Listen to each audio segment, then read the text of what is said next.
How do you do? This is Bill Keller. Bill, I want to thank you for appearing today to talk to us about a very, very interesting topic. Your topic deals with the advances in the medical engineering that has developed devices that not only measure a patient's conditions, but speeds the recording and the dissemination of that information to medical professionals, which then asks for early diagnosis and early treatment. It sounds very technical, but it sounds amazing that we can go past a couple sheets of paper that get passed around the medical profession. Now it's electronic, engineering, and it's instantaneous almost. So, Bill, could you maybe give us a little bit of an idea how you would define your work to a layperson who is not very much into engineering?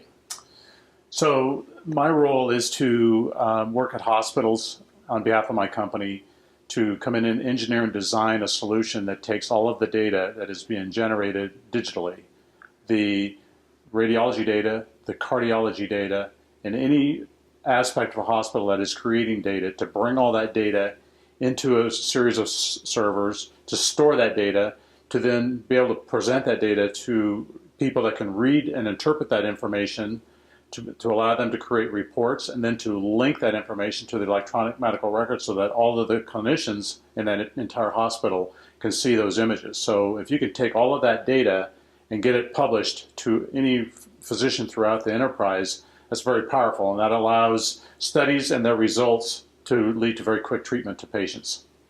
And is this type of technology in use today anywhere? Yeah, it's all over here in the state of Colorado. In fact, all over in the United States. I've had the privilege of designing systems here in Denver, Kaiser Permanente, the solution they use, or you can have the image done at any of their 30 imaging centers. The data comes in to a centralized center, gets read, and then the reports get published where 4,000 or 5,000 clinicians have access to that data. I've done some work for the VA hospital where 9 VA hospitals all share data so that if a study is generated at VA Denver, it might be read at VA Salt Lake. If there's a specialist at VA Denver and the study was done up in Montana, the study can be read down in Denver. So the goal of this technology is to move the data, not the people, and to get that data in front of the most important, the best person to make the decision for treatment, regardless of where that physician may be. So if you can get the data digital, you can move it, and when you move it, you can get it in front of the right person. There was an article in the previous issue of the AARP magazine just a month or so ago, not necessarily dealing specifically what you've been explaining here, but to looking at what can be happening with all of the electronic and IP or IT technicians and available sources today, how the future of medicine is going to speed up and more accurately analyze a patient's situation, and as you say, get it to the right experts. And what you're saying has been around. I believe it was one of the hospitals, the Cleveland Clinic. Yeah, that's right. So we do a lot of work with the Cleveland Clinic, and they're one of the top cardiovascular hospitals in the world. And what they've been able to do is that when a patient has a stroke, it's been determined that if you can get medical treatment to that patient with the proper drugs within an hour, you can basically, make great strides on limiting the effects of that stroke. So what the Cleveland Clinic has done is they have a special ambulance so that when the call comes in from 911, it triages the call and says this is a possible stroke patient. So they send this ambulance. The ambulance, inside the ambulance has a small CAT scanner, which is a device where you would put the patient's head in and it would do quick x-rays, slices of the head, and would determine whether it would help, the images that would be created would be able to help determine whether there is actually a stroke or something else going on with a patient. When those images are captured inside that ambulance, they are transmitted via satellite or phone line or whatever technology is in the neighborhood. They transmit those images to the Cleveland Clinic, could be 10, 15, 20, 30 miles away, where a radiologist gets those images immediately and determines this is a stroke, administer the drugs, And what they've been able to find is that they've been able to make calls on whether it's a stroke or not within 11 minutes from the time that they receive the call that they've got the patient in the scanner. The scan is done. Those images are transmitted to a hospital where somebody, an expert, is making a decision as to whether they should administer stroke drugs or not. And that's huge. That has huge impact on medical costs. That has huge impact on people that have a little stroke that survive it and their quality of life after, because they don't, they get the treatment very quickly. So this specialized ambulance has within it the various medicines, but they're told after these images have been read and the experts have analyzed it, then they're told this is what you need to administer. Exactly. And they're in the ambulance with the patient, and they have the medicine, and it's given in 11 minutes. That's right. So that they know, so that by the time the scan is done, the images are transmitted to the Cleveland Clinic. Experts are reading those images and say, yes, deliver the medicine with a patient right there in the ambulance. So, I mean, that is huge. Actually, the University of Colorado here is going to start one of those programs. Well, Mr. Keller, I understand that you're a citizen of northeast portion of Colorado, am I correct? That's correct, yes. And that your background was anything but in a technical, high science area. Can you give us a little bit of idea all the way through of some of the occurrences in schooling and motivation that you've had to bring you where you are today?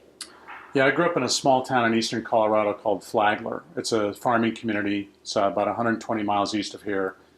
Population of 500 people, 19 kids in my graduating class. I think what got me interested in medicine a long time ago was when I was in the second grade, actually. I broke my arm, but I didn't know I broke my arm. And so my mom and dad drove me to the doctor, which, by the way, was 30 miles away. And somebody took an x-ray. And because of that x-ray, they were able to set my arm. And, I have no problems since then. And I thought at that point in time that I want to get involved in medicine. So growing up, I always wanted to return to the small community of eastern Colorado, and I wanted to be an x-ray tech and a lab tech. So there was a program here in the state of Colorado in Denver, Presbyterian Medical Center, to do a 2-year program for radiology technology. And my goal was to be an x-ray tech, to study that. It was a 24-month program, 2 years solid through.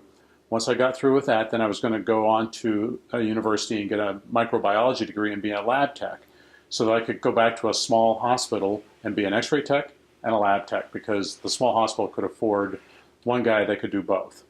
So that seemed to be like a pretty good plan. So I started off in x-ray, doing radiology, and along the way, as I'm going through my radiology training, I got involved. I had to take 2 years of radiation physics, and I was the only guy in the class that really liked it. In fact, I loved it. I would rather study that than do anything else. So as I'm going through my radiology training, I talked to one of the physicists there, and I said, what did you do? Where did you go to school? And so he told me. So I immediately shifted my plan, and instead of going on to do microbiology and become a lab tech, I decided to finish up my x-ray training, which I did. And I used then being a registered technologist as a means to put myself through school, where I went to Colorado State University and got a degree in physics with a concentration in medical physics.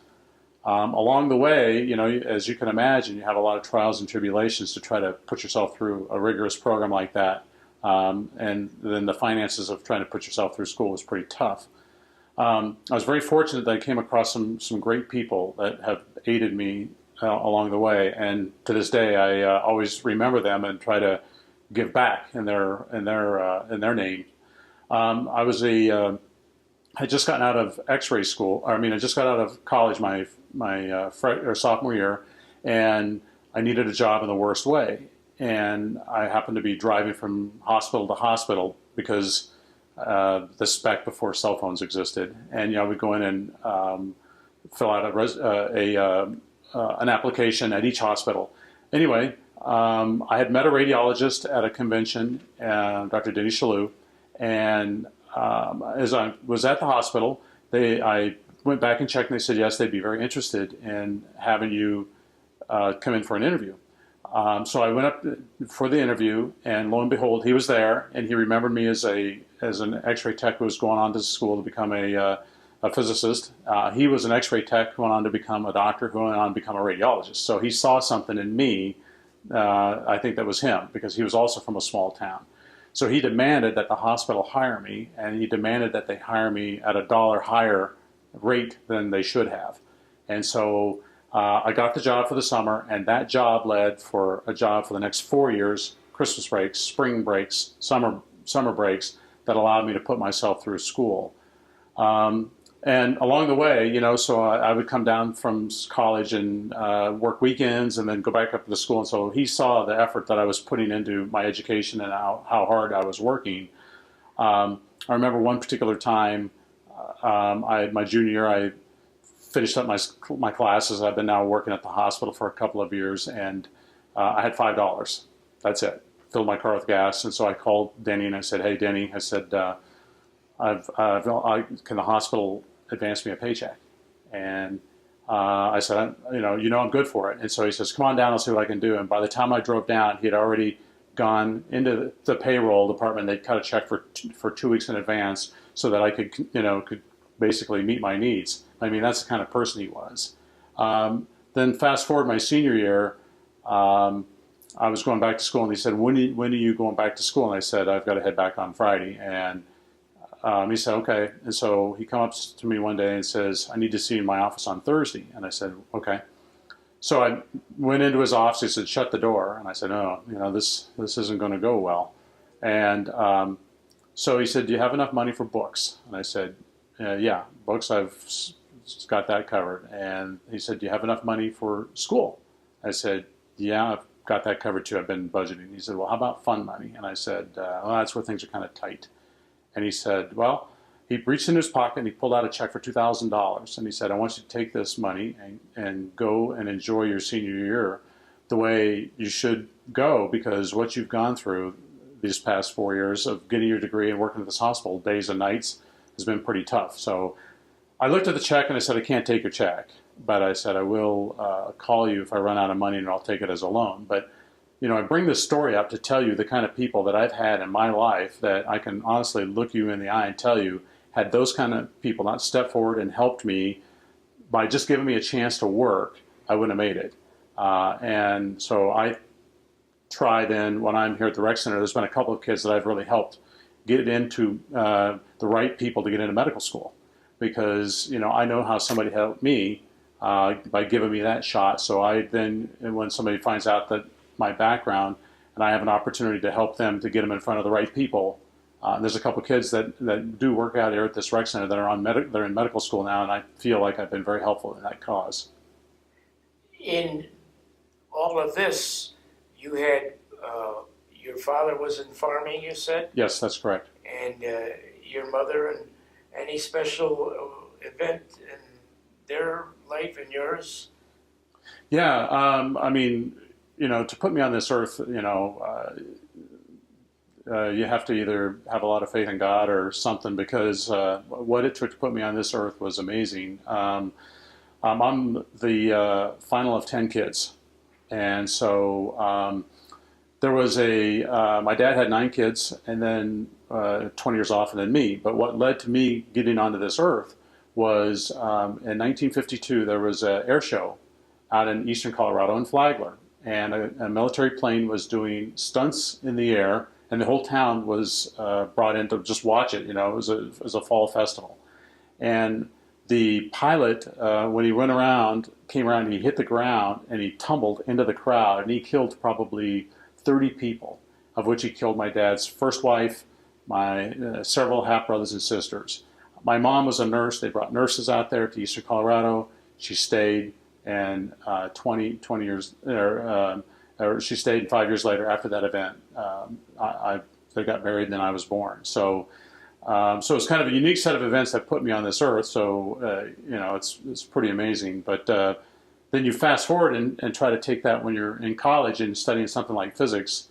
My dad kind of struggled with what that might be or what it was. So I was studying at a class called analytical mechanics. And it was a pretty rigorous class that took, a tremendous amount of math just to get into the class. And so I would call them once a week during the Bronco game. I always took breaks during the Bronco game. And your mother, kind of ironic, was a nurse, you said? She was a World War II nurse. And her name was? Helen Keller. She was Helen Kelly, and she got married to my dad, so she became Helen Keller. She became Helen Keller, which is part of a very interesting part of the story. Well, let's see, the experience of having been supported by some very influential people, not necessarily all financial, but just by motivation, was really, really great. The program that you've been involved in now with the machine, and which would transmit information to the right people in a very short period of time. What were the major steps that brought it to where it is today? What events in physics in general or medicine in general that you can maybe relate that we would have experienced over the years, some of us would know about?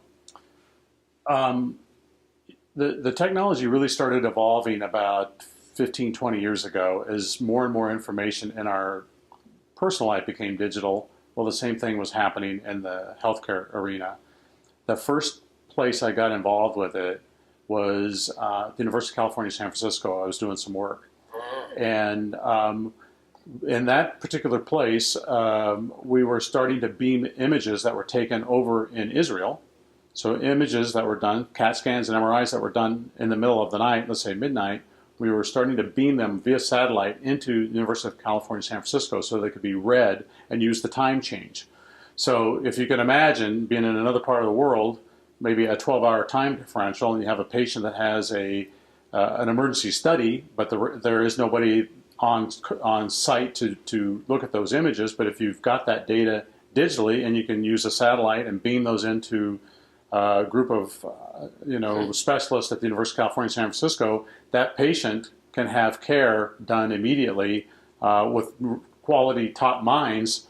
Whereas in the other realm, they would have had to maybe wait for that doctor to come in or a doctor to come in on call.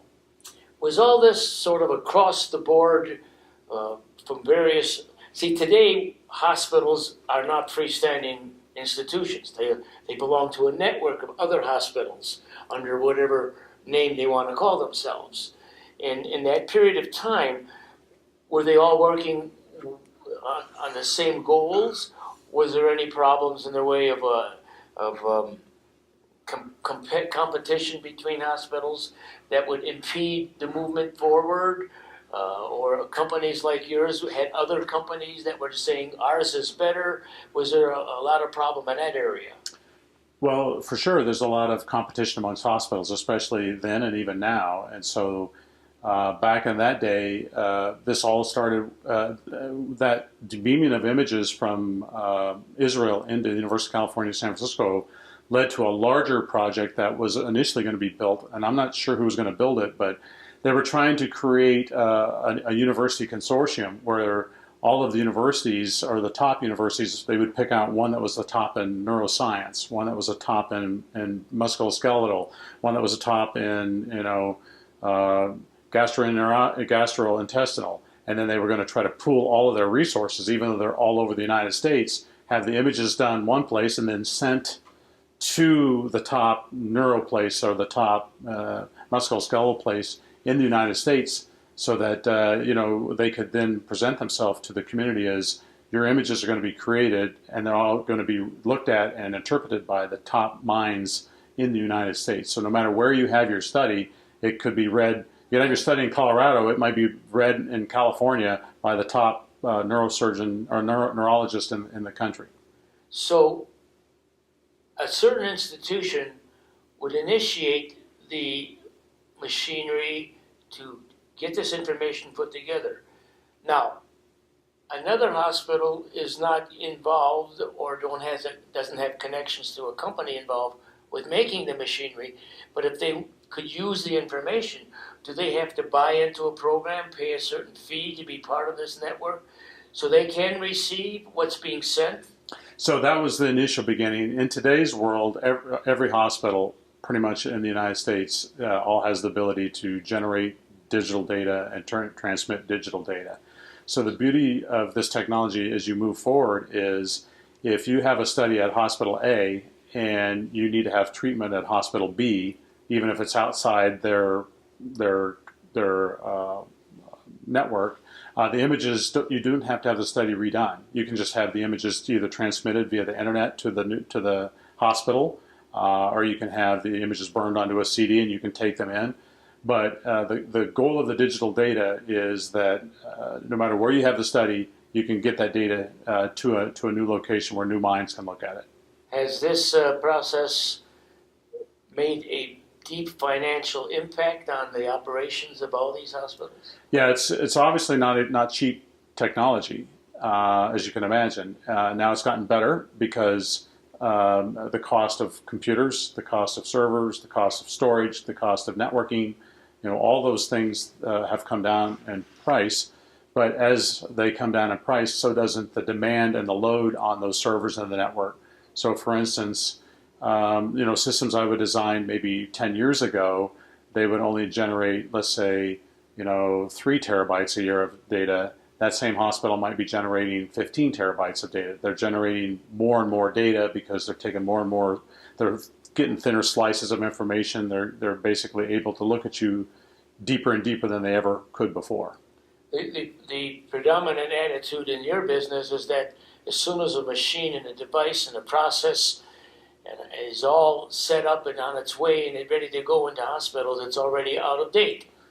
That can be very true, and that's why a lot of times we will build, or I will build in an evergreen design for them, so that we'll design the solution as it puts today, and then we will then anticipate the storage needs and the server needs 3 and 5 years out, so that they have all that covered under their contracting, so that they can kind of fix their costs. During this development in our history of our country has been tied down in some respects financially, the government, for expenses in different places. The Middle Eastern War, other areas of need, and then the financing for that comes from the federal government, and I'm sure you are involved with trying to get grants and support for that.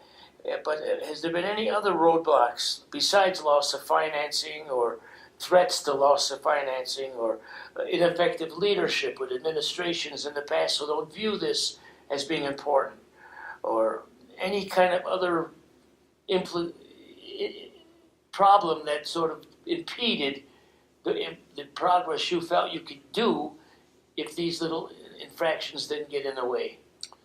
Well, the Affordable Care Act was something that had a kind of a significant impact on our business, and so I'm the first person to say that I like the fact that all people should have access to health care. I know how important health care is, and I know how important it is for everybody to have the ability to have access to health care. So I think that's an important thing. However, when the Affordable Care Act was rolled out to the hospitals, what happened is their reimbursement rates were reduced because there's many more patients that are coming through the system. So the reimbursement rates were being reduced. Therefore, the hospitals had less money. When they had less money, that led to them spending less money on this kind of technology. So they would ride servers well past their end of service life. They would, maybe not build high availability solutions because the money wasn't there.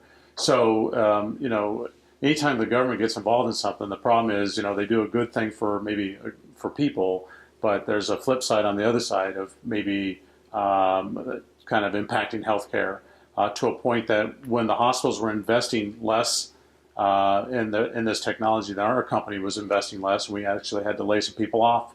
So it's kind of a spiral effect that you can create something maybe good over here and it causes a side effect over here. So I'm not here to say which is the right way or the wrong way, because that's somebody else's decision. But the government can have and does have an impact on how the industry shapes up based on how they reimburse hospitals and therefore how hospitals invest in this type of technology. What could you say would be your best guess of how this is going to continue to evolve? What kind of future to what you're doing or healthcare in general may we be experiencing within the next 5 years? I think what you're going to see is this technology is going to help reduce healthcare cost, and that is because the data becomes digital. We're taking the data outside the walls of the hospital or outside the walls of the imaging center. So right now, we're talking about coming in and having a CT and MR and those exams and collecting all that data. Now we have technology that home care nurses can go to your home and take pictures and transmit those images into the hospital. And so so you don't have to bring the patient into the hospital until somebody's looked at the pictures. Maybe it's a bed sore. Maybe it's monitoring of your glucose. Maybe it's monitoring of your blood pressure. So that information can be transmitted in via a cell phone picture or information into the hospital, and then somebody can say, yes, bring that patient in, or no, that's that bed sore is not getting bigger, it's actually getting better, so keep up with the treatment. So I think that the technology is going to enhance and help healthcare get more affordable, because you won't have to bring patients to the four walls of the hospital all the time. You can make a lot of screening decisions at the patient's home. I would also say that I think that this technology is going to lead to better healthcare out in the rural areas, because if you getting physicians out in a rural area is a challenge to begin with. And so if you can set them up in some kind of a telemedicine program where the patient in their small community, like Flagler, where I grew up, can go to their local doctor, can have pictures taken and transmitted into top people here in Denver, or have live video feeds as somebody's looking down somebody's ear and have that information piped back to a ears, nose, and throat specialist here in the Denver metro area. Again, you just bring the data to the best person to make the decision. You don't have to bring the patient to that person. You just bring the data to them. Last question. There are people of a certain age who are going to have various ailments. This technology seems to be something aimed at that. But a lot of those people don't necessarily want to lose the physical contact with their doctors. Yep. A lot of them feel and almost get healed, get better, just by that social aspect of having a family doctor they've known for years. And I can talk about my mother when she was getting older the same way. If they had the right service from the family doctors and that had been involved with all other members of the family and has treated them and been with them, there's something to say about the emotional impact of healing. I'm not going to get into Eastern Indian philosophical herbs and burning insects in the dark room and chanting and things like that. But even that has been shown to be important in healing. So I'm not sure if this thing is going to take a while as the population changes and the younger people who are into technology are more receptive to all this. But there is a concern in that aspect, in my opinion. Have you seen or heard anything about that? So I don't think there's any concern with that, because I think the primary care physician who you may go to, you will see him or her face to face. What I'm talking about is giving them the information so that if there's an x-ray done in their office or a study performed in their office, that data they can still be front and center with you, but that information can be sent back here to some expert in Denver to look at it. So again, if you're out in eastern Colorado and you have a mammogram with something unique going on, why not have the best person in Denver looking at it? Even though the primary care physician that you're used to seeing every day, you would still see him or her. But behind the scenes, there's this whole team of experts. So the patient probably doesn't know all this is going on. That's exactly right. That's exactly right. And we have cases where in surgery where you can prepare for a surgical study or surgical case, or during the middle of a surgery, if something's difficult, you can beam that data to an expert, maybe at Duke University, and that expert can guide the local surgeon in the operating theater around some of the tricky parts of a similar surgery. So again, I cannot tell you how important it is to get this data digital, so that no matter what's going on locally, it can be shared anywhere where the proper person or the best person in the field can have input. And I think from a healthcare consumer, that means that I'm going to get the best healthcare possible. And I have access to not only just minds here, but minds everywhere. Kind of sounds like the Amazon on medical treatment here. But I really am interested, and I believe it. You're way in the forefront on this, and I think it's worth it all. I think it's worth it. Well, Bill, I really want to thank you for coming and presenting this stuff in a way that it's not too difficult to understand. Transmission of information to the right people at the right time is a big thing in all medical treatment. And it looks like you got this thing going. Thanks again, Bill Keller, and I hope someday that you get, I'm sure you're satisfied with what you do. I hope you get recognition, and your company does too. Thank you for being here. Thank you.